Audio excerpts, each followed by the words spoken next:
E aqui, pastor, nós vamos dar uma sequência ao programa O que a Bíblia diz. Tem uma irmã aqui que ela tem nos ligado, mandado o WhatsApp, o nome dela é Jaqueline. Ela é da Igreja Batista de Maceió, Alagoas, hein? Olha só onde foi parar o programa Consultando a Bíblia do Passado, que hoje é a explicação da Palavra de Deus na voz do pastor Natanael Reinaldo Filho. De muito longe, é no programa O que a Bíblia diz, que ela tem sido sido ouvinte, ela gostaria de saber a respeito do livro de Gálatas, capítulo 3, versículo 20. Ela, desde já, ela agradece ao programa e gostaria de ouvir uma resposta, pastor.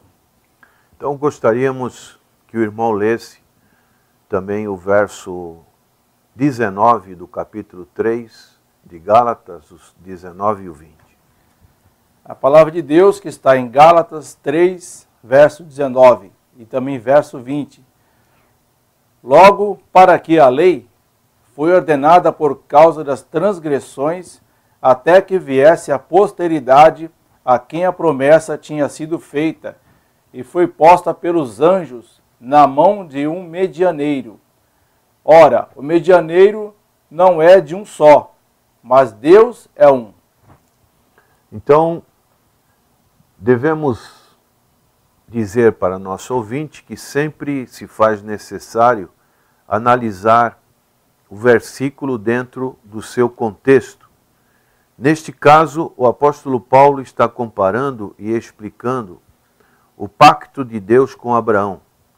Abraão simboliza e é a promessa.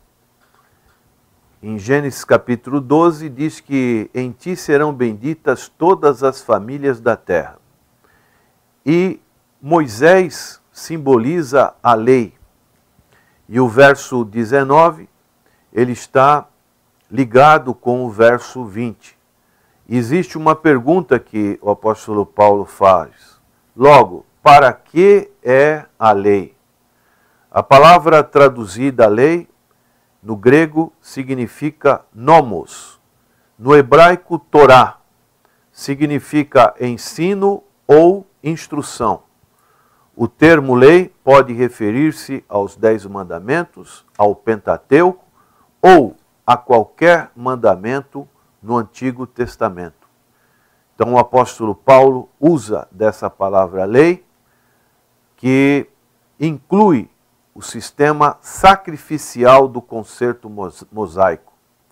E a respeito dessa lei, Paulo ele está declarando várias coisas. A primeira, ela foi dada por Deus, por causa das transgressões, a fim de demonstrar que o pecado é a violação da vontade de Deus.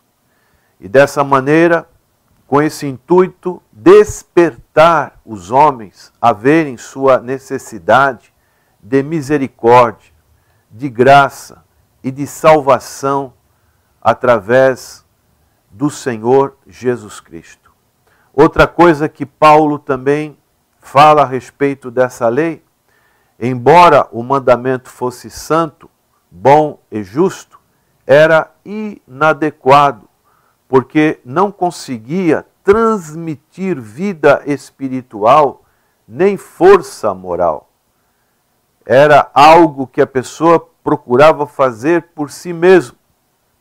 Outra coisa é que a lei funcionou como aio, ou tutor do povo de Deus, até que viesse a salvação pela fé na pessoa do Senhor Jesus Cristo.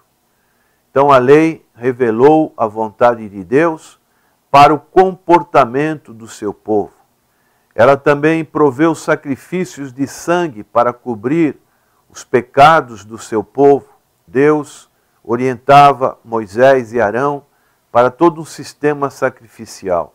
E apontou, aí que está a importância, para a morte expiatória do Senhor Jesus Cristo. A lei também foi dada para nos conduzir a Cristo, a fim de que sermos justificados pela fé. O irmão poderia ler o verso 24 de Gálatas capítulo 3? 24 diz assim: de maneira que a lei nos serviu de aio para nos conduzir a Cristo, para que pela fé fôssemos justificados.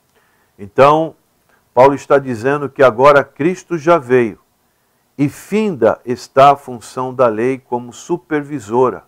É o que diz no verso 25, que o irmão poderia também nos ler. Mas depois que a fé veio, já não estamos debaixo de aio. Então aqui é bem claro, agora não precisamos mais de um tutor.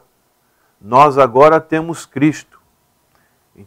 Por isso não devemos buscar a salvação através das provisões do antigo concerto, nem pela obediência às suas leis e ao sistema de sacrifícios. A salvação agora tem um lugar de conformidade com as provisões no novo concerto, a saber, a morte expiatória do Senhor Jesus Cristo, a sua ressurreição gloriosa e o privilégio subsequente de pertencer a Cristo. Por isso, dizemos para nossa irmã que agora nós temos uma nova aliança, um novo mediador, que é o Senhor Jesus Cristo. Por isso que Jesus disse, eu sou o caminho, a verdade e a vida. Ninguém veio ao Pai senão por mim. Então, ele é a direção e não existe outra, né, pastor? Exatamente.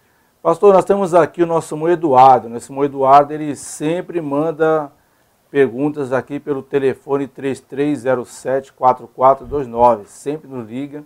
Ele gostaria, nessa outra pergunta que ele está fazendo aqui, ele gostaria de saber se o jejum das causas impossíveis tem respaldo bíblico, pastor. Então vamos fazer leitura de 2 Crônicas, que tem um episódio na vida do rei Josafá, que Judá estava sendo perseguida pelos inimigos, e Josafá, ele temeu, e o que ele fez diante dessa investida do inimigo? 2 Crônicas 20, verso 3.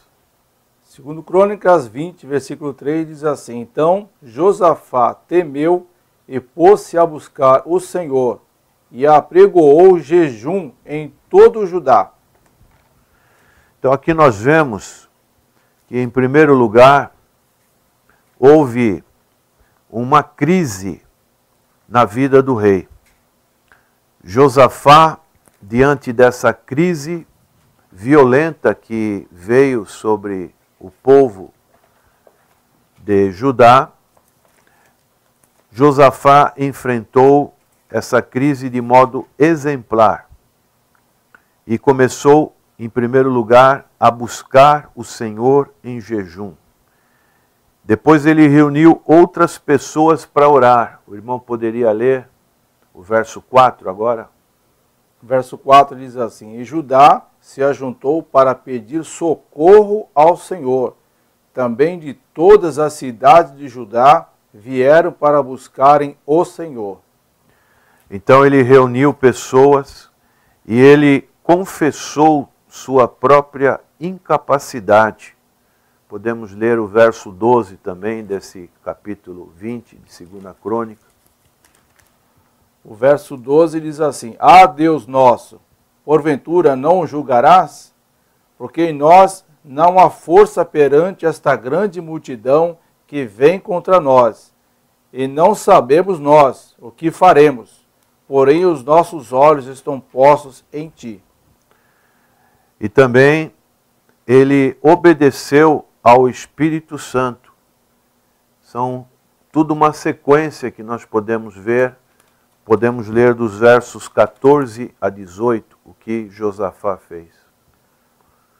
Então veio o Espírito do Senhor no meio da congregação sobre Jaaziel, filho de Zacarias, filho de Benaías, filho de Jeiel, filho de Matanias, levita, dos filhos de Asaf. E Jaaziel disse, dai ouvidos todo o Judá, e vós, moradores de Jerusalém, e tu, ó rei Josafá, assim o Senhor vos diz, não temais, nem vos assusteis, por causa desta grande multidão, pois a peleja não é vossa, senão de Deus. Amanhã descereis contra eles, eis que sobem pela ladeira de Ziz, e os achareis no fim do vale, diante do deserto de Jeruel. Nesta peleja não tereis que pelejar. Parai, estai em pé, e vede a salvação do Senhor para convosco, ó Judá e Jerusalém. Não temais, nem vos assusteis. Amanhã saíres ao encontro, porque o Senhor será convosco. Então aqui nós vemos que Josafá obedeceu ao Espírito Santo, confiou totalmente no Senhor e na sua palavra. Veja o que diz o verso 20 agora. E pela manhã cedo se levantaram e saíram ao deserto de Tecoa. E saindo eles, pôs-se em pé Josafá e disse: Ouve-me, ó Judá, e vós, moradores de Jerusalém, crede no Senhor, vosso Deus, e estareis seguros. Crede nos seus profetas e prosperareis. Então ele rendeu também graças ao Senhor. O verso 21 e 22 nos falam sobre isso.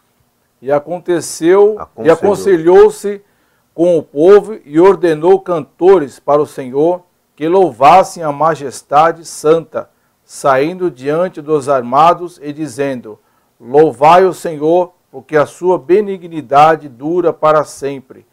E ao tempo em que começaram com júbilo e louvor, o Senhor pôs emboscadas contra os filhos de Amon e de Moabe e os das montanhas de Seir, que vieram contra Judá e foram desbaratados. Então nós encontramos nessa importante passagem histórica de Israel o motivo do jejum. O jejum veio por causa de uma perseguição de um inimigo muito superior ao exército de Judá, e Josafá temeu e ele pôs-se a buscar o Senhor e apregoou um jejum em todo o Judá.